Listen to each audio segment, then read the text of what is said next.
Les paraboles de Jésus d'Ellen White, le semeur, la préparation du terrain. Par la parabole du semeur, le Christ montre que les différents résultats obtenus par les semailles dépendent de la nature du terrain. Dans chaque cas, le semeur et la semence sont les mêmes.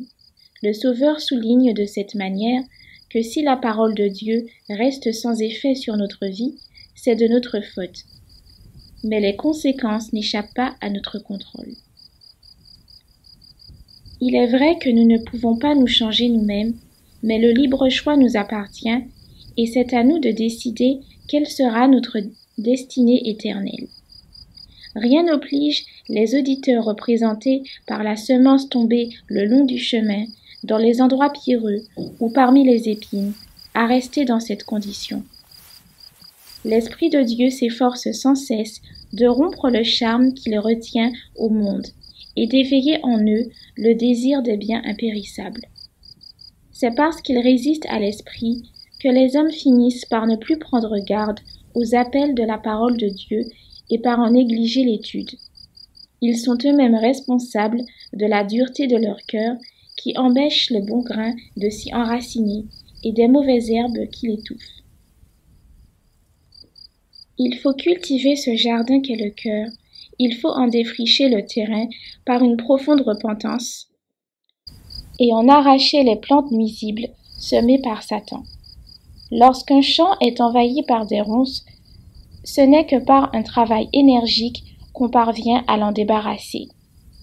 De même, les mauvaises tendances du cœur naturel peuvent seulement être vaincues par des efforts persévérants accomplis au nom de Jésus et par sa grâce. Par le canal de son prophète, le Seigneur nous donne cet ordre. Défrichez-vous un champ nouveau et ne semez pas parmi les épines. Semez selon la justice, moissonnez selon la miséricorde. Jésus désire accomplir cette œuvre en notre faveur et fait appel à notre coopération. Les semeurs de la bonne parole ont une tâche à remplir pour préparer les cœurs à recevoir l'Évangile. Le ministère de la prédication comporte trop de sermons et pas assez de cure d'âme. Un travail personnel est nécessaire pour sauver ceux qui périssent.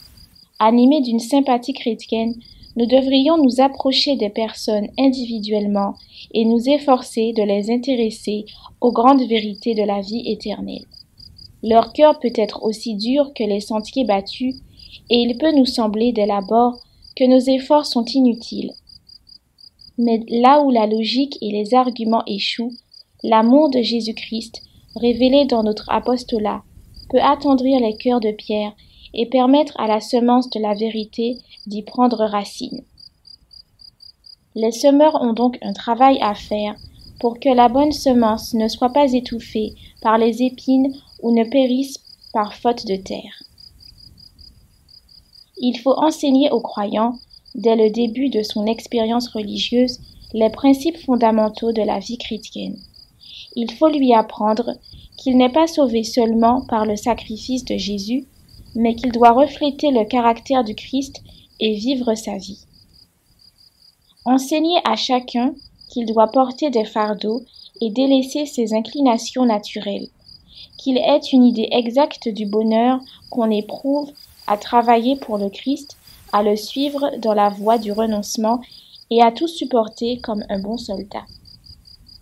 Qu'il apprenne à se confier en son amour, à lui abandonner ses soucis et qu'il goûte la joie qu'apporte le salut des âmes.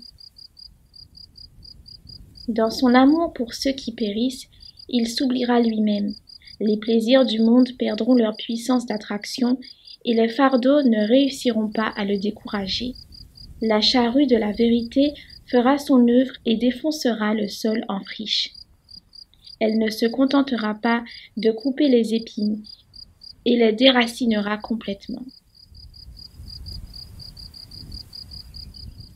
Retrouvez plus de lectures des ouvrages de l'Esprit de prophétie sur lerest.org.